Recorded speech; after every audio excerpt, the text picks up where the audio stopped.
Hello everybody out there. It is an exciting day today because what you currently are witnessing is the first video from the Fujitsu ITOM practice.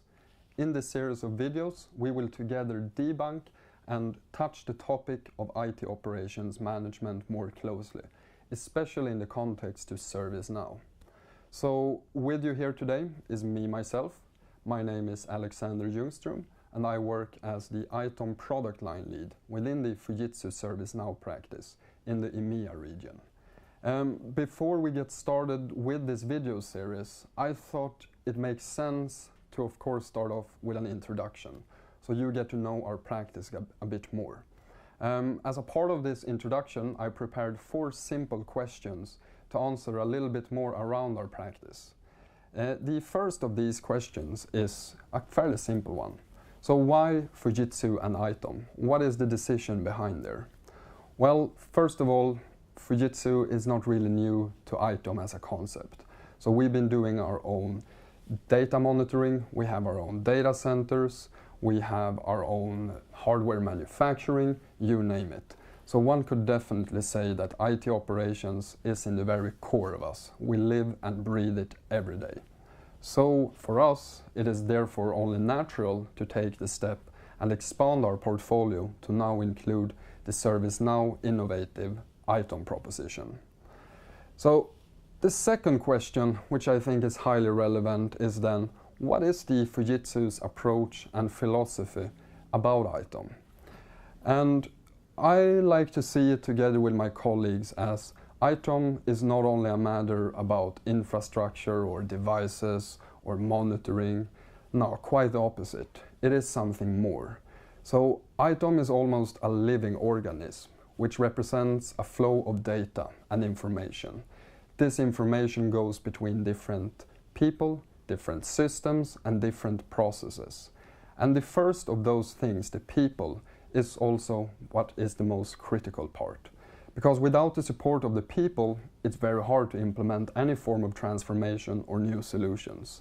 So therefore, we help our customers to identify the right key people and the right key sponsors within their organization, so they internally can explain the concepts about ITOM and what it actually does for an organization.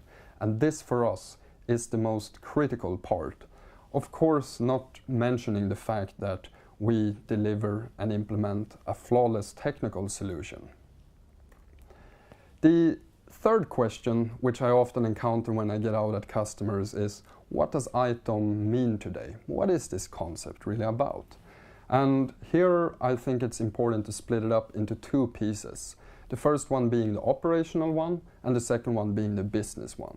From the operational perspective, we see that ITOM is truly an umbrella where you collect different type of systems, solutions, and data under the same roof. And this is used by management, it is used by operations staff, and it is of course used by end users.